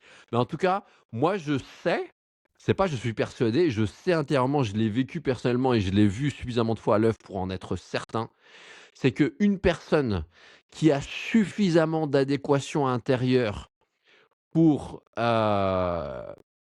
faire une action, peut la faire même dans des conditions très difficile, comme avoir de la fièvre. Et du coup, même si peut-être l'inné reste vrai, Même si dans la population, il y a certaines personnes qui garderaient certaines prédispositions à certains avantages, je suis persuadé et c'est là que pour moi, on peut rentrer dans des grands mythes, dans des grandes légendes de l'humanité qu'on aille regarder dans la Bible avec Moïse qui a fendu les eaux, machin et cetera. En fait, peu importe qu'on y croit ou pas. Moi, ce que je veux dire là, c'est que si j'ai un alignement où peu importe ce qui se passe autour de moi, je continue de croire en ma vérité, je continue d'être fidèle à ce que je ressens, alors ce qui se passe autour de moi n'a plus aucune importance. Voire même des éléments qui pourraient venir me déstabiliser, y compris des éléments à l'intérieur de moi comme de la fièvre, de la faiblesse, et cetera. Combien de fois on a vu des gens, faire, voilà, la grève de la faim parce qu'ils voulaient, faire, passer leurs idées ou impacter le monde sans passer par la violence. Je pense à Gandhi et d'autres, et cetera. Combien de personnes ont été dans un état de faiblesse et de vulnérabilité extrême et ça les a pas empêchés de donner un tournant à l'histoire. Ça les a pas empêchés d'avoir leurs plus grandes convictions, d'affûter la lame de leur vérité et de trancher et de faire tomber des gens qui avaient beaucoup plus de peut-être de ressources qu'eux ou et cetera, mais qui n'étaient pas aussi alignés intérieurement et donc voilà, ça c'est un truc que j'ai envie de dire parce que moi je suis très animé par ça aujourd'hui. Je crois qu'il est possible de changer le monde quand on accède à ce niveau de vérité et d'alignement et d'adéquation intérieure et ça, j'ai commencé par le rencontrer dans la musculation. J'ai commencé par le rencontrer quand j'ai fait face à mon programme d'entraînement, quand j'avais tous ces trucs théoriques de marquer et que ça matchait pas avec mon instinct, mes sensations intérieures et que j'ai commencé à exercice par exercice, stratégie d'entraînement, enfin tous les choix que j'avais fait dans mon programme, j'ai commencé à réaligner, réaligner, réaligner, réaligner et c'est là encore une fois qu'il y a pas besoin d'être un professionnel de la programmation. À partir du moment où je continue d'affiner, affiner, affiner tout le temps, hem, ce que je fais en termes de choix d'entraînement ou de nutrition, je vais finir par, avoir fait ce voyage entre mon point de départ, qui peut être les archétypes qu'on a donnés et on a donné ça comme point de départ aujourd'hui, mais on aurait pu donner d'autres points de départ, c'est pas vraiment l'important.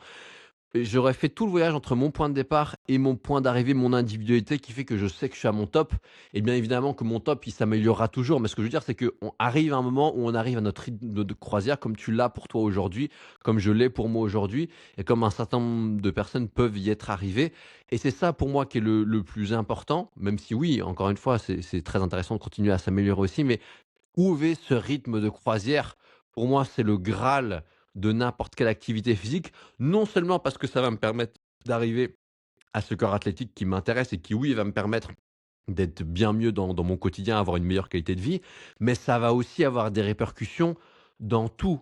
Quand, j'irai au boulot, si je suis un employé et que jusqu'à présent je me compromettais pour faire plaisir à mon boss ou en tout cas pour, être sûr que je suis bien vu, je prends pas trop de risques, d'être éjecté ou d'être, mis à un poste que je veux pas et cetera. Et ben, quand je vais me rendre compte que, parce que maintenant j'ai une très forte adéquation, je connais ma vérité intérieure, je sais comment, me dresser et être inébranlable intérieurement dans la muscu et avec mon corps.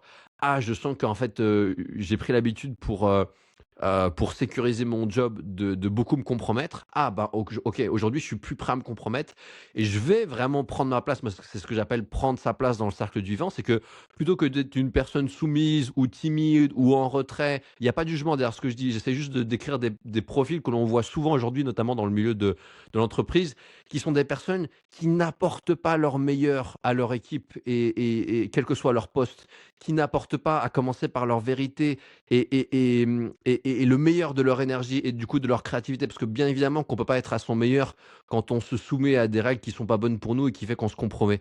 Donc voilà, moi je suis très passionné par ça et c'est là que je crois que le corps il est sacré. Il nous ramène à qui on est vraiment et à l'impact qu'on est censé avoir dans le monde, même si on le fait juste à son échelle personnelle. Et par quelque chose de très simple, aussi simple que le chaud-froid. Moi, c'est le quand les personnes sont vraiment perdues, ont du mal à faire leur choix, on va finir là-dessus. Heu tu sais, comme on dit, bah, voilà, quand on est gamin et on donne une devinette et on dit: «Ah là, tu brûles, tu es proche de la réponse et là, tu es froid, non, tu es pas du tout au bon endroit». Et ben, ça, c'est ce que j'utilise, le moyen le plus basique quand les gens, ils ont aucune connexion à leur instinct ou plutôt qu'ils se sont tellement éloignés, ils se sont tellement compromis dans leur vie, ils ont tellement fait ce que leurs parents leur ont demandé de faire, ce que leurs professeurs leur ont demandé de faire, le syndrome du bon élève, à toujours f respecter la consigne et cetera. Je leur donne ça. Je leur dis: «OK, quand tu sais pas quoi cuisiner, est-ce que tu as envie plutôt de, par exemple, de quelque chose de cru ou de cuit? C'est quoi qui te paraît le plus chaud, le plus vrai, le plus en adéquation avec toi maintenant? Ou bien, quelque chose de chaud ou de froid? Ou bien, voilà, plutôt, même manger des choses qui sont brutes comme des crudités, comme des amandes, comme du chocolat, comme enfin des trucs, tu vois, qui font plutôt, à vrai dire, un encas? Ou plutôt vraiment un plat en sauce avec différentes saveurs, avec des épices et cetera? Et quand je suis capable d'avoir ce point de départ et OK, avec les premières ramifications, OK, je prends cette branche-là. Ah, ensuite dans un plat chaud et plutôt un plat en sauce. OK, je vais plutôt vers, des pâtes ou du riz, par exemple, comme base, si c'est une base de féculents. Ou bien, s'il y a, une source de protéines, OK, des œufs, de la viande, du poisson et cetera. Et à chaque fois, je vais plus loin dans l'arborescence. Pareil avec les archétypes qu'on a donnés. OK, est-ce que je suis plus naturellement tête brûlée, aller à fond dans les sensations et cetera? Ou est-ce que je suis plus à tester plein de trucs, ou est-ce que je suis plus à avoir besoin de ma routine, mon truc, rentrer dedans, me sentir dans mon environnement familier? OK, à partir de là, OK, ramification. Si je suis plus en mode, avoir ma routine, ma bulle, mon environnement familier, OK, qu'est-ce qui me permet d'être le plus dans mon élément, le plus tranquille, le plus dans ma bulle quand je vais à ma salle dans mes différentes séances sur les différentes thématiques musculaires? Et du coup, OK, maintenant je sais quel exercice je vais mettre dans ma séance qui est plutôt sur, bah, voilà, telle thématique musculaire comme on a vu au l'épisode précédent, et cetera et cetera. Ramification jusqu'à ce que j'arrive à l'individualité, et là, j'ai vraiment un truc hyper basique pour aller de le point de départ, l'individualité, la dentelle, le plus précis. Et bien évidemment que ça va pas se faire du jour au lendemain, mais si à chaque séance, à chaque repas, je refais cette ramification pour essayer de sentir, je vais finir par voir qu'il y a des choses qui reviennent tout le temps. Et là, je sais que, ben, cette base que j'avais construite, intellectuellement, théoriquement avec mon programme, si elle se recoupe avec les données du terrain qui reviennent et qui reviennent, qui reviennent, OK, là, je peux tisser les 2 et j'ai quelque chose de solide.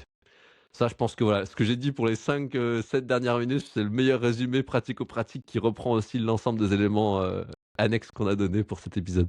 Carrément, et ça fait, ce qui est intéressant, c'est que cet épisode, il fait une hyper bonne introduction à ça, et je pense que les gens, ça reste flou encore dans leur esprit peut-être, ils savent pas comment naviguer là-dedans. Donc, si jamais bah, c'est le cas, faites-nous savoir un petit peu où vous vous situez par rapport à ces éléments-là, et si vous voulez en savoir plus, de nous réfléchir de comment on peut potentiellement vous transmettre plus d'informations à ce sujet-là pour voilà, bah, que vous puissiez peut-être aller un peu plus loin dans votre analyse personnelle et adapter un peu plus votre programme sans devenir un expert en neuroprofiling non plus, quoi. Ouais.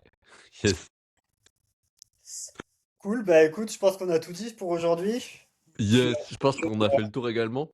Est-ce qu'il y a des éléments où, étant donné que j'ai enchaîné aujourd'hui, ça il y a des choses que tu voulais partager et je t'ai pas laissé le temps ou l'espace pour le faire avant qu'on finisse? Bah, moi j'ai rebondi au moment où j'estimais pertinent, mais de toute façon tu avais plus de choses à dire clairement sur le sujet que moi, ça on le savait depuis le début. Donc non, moi c'est bon, hein, moi je pense que j'ai rien de spécial à ajouter là. Yes, ben, franchement, pour le mot de la fin, moi, j'ai vraiment envie de dire, ça, il y a tellement peu de gens qui ont conscience de ça que je crois que je serais prêt à le marteler et à l'écrire sur tous les murs, de toutes les salles. C'est il y a vraiment, vraiment, vraiment, je martèle, un génie à l'intérieur de chacun d'entre nous, et que on peut pas passer du jour au lendemain au génie. On peut pas se connaître, si sur le temple de Delphes, il y avait marqué cette phrase que je trouvais extraordinaire, très mystique, et justement parce que c'est mystique, ça pourra pas se révéler du jour au lendemain. «Connais-toi toi-même et tu connaîtras l'univers et les dieux». C'est parce que, heu, il y a tout à l'intérieur de nous, non seulement l'inné mais l'acquis aussi, c'est notre histoire, on la connaît. Tout est là pour nous porter vers notre génie, vers notre voie d'excellence que j'appelle la voie royale. Quand j'ai fait, les joyeux musculeux, j'appelais ça la voie royale pour les gens quand je leur faisais leur, enfin quand je les aidais à dresser la voie d'excellence vers le physique qu'ils voulaient obtenir ou les performances qu'ils voulaient obtenir. Et ben, ça en fait, C'est pas une question de: «Ah, est-ce que y a» non, c'est là pour chacun, chacune d'entre nous et avec les éléments qu'on a donnés aujourd'hui, je pense que chacune des personnes qui nous écoutent peut un peu mieux comprendre maintenant que parmi toutes ces personnes entre guillemets «de référence», tous les influenceurs et influenceuses que vous suivez, vous pouvez voir que c'est des gens qui ont eu leur parcours et surtout s'ils sont honnêtes et ils racontent leur histoire, forcément à un des moments donné, ils se sont compromis. Je prends l'exemple de Camille June, mais par exemple, Lia, Priscilla Bavoil qui est pour moi, voilà, j'ai beaucoup d'affection pour elle, même si je la côtoie un peu moins aujourd'hui. Mais c'est, je crois en tout cas, la plus grande figure, féminine de musculation, en tout cas sur l'aspect force powerlifting qu'on a en France. C'est la c'est l'athlète française qui a le plus de titres mondiaux et internationaux bien que ce soit dans sa catégorie de poids et encore en plusieurs catégories de poids. Mais voilà, c'est une personne, on l'a vu comme Camille June, comme plein d'autres qui se sont blessés, qui sont revenus dans leur sport, enfin voilà. On voit que même les soi-disant les meilleurs ou les gens qu'on adule, qu'on met sur un piédestal, ils se sont corrompus, ils se sont compromis et ils essayent de trouver leur chemin en fait. Ils essayent de suivre une voie d'excellence à la base qui est pas la leur et plus ils avancent, plus ils essayent de trouver leur voie d'excellence, leur voie royale et par conséquent que ça se fera pas du jour au lendemain, mais c'est ça le Graal.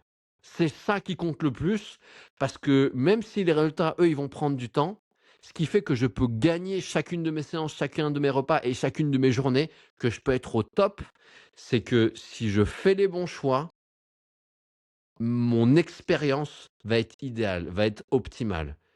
Et si j'ai chaque jour une expérience de vie optimale à travers mon corps, mes sensations, ce que je mange, ce que je fais quand je bouge mon corps, alors pour moi, je peux avoir une vie optimale. Et ça en revient à cette notion d'intention plutôt que d'objectif. On a tous des objectifs dans notre vie, mais ce que l'on oublie, c'est que notre vie, notre expérience de vie, c'est la somme de toutes les expériences du moment présent que l'on fait et c'est pas les endroits où on est arrivé, les sommets qu'on a gravis. Et du coup, voilà, ce mot de la fin, soyez dévoués à votre voie d'excellence, à votre génie intérieur, c'est là que se trouve le divin pour moi et de la manière la plus terre à terre. Le fait d'avoir une vie qui a un goût divin, qui a Mhm. un goût meilleur que tous les autres goûts, c'est ce fait de se rencontrer soi tel que l'on est vraiment, d'où l'importance de cultiver la vérité. J'ai dit, je m'arrête là pour aujourd'hui. Merci à tous d'avoir écouté et on vous dit du coup au prochain épisode 6. On ne sait pas encore exactement au niveau du thème, mais on va trouver. Ça sera la surprise, on vous révèle ça, on concoctera ça dans les thèmes qui restent, voir celui qui nous paraît être le plus pertinent. Yes. Let's go. À Salut. bientôt, ciao ciao.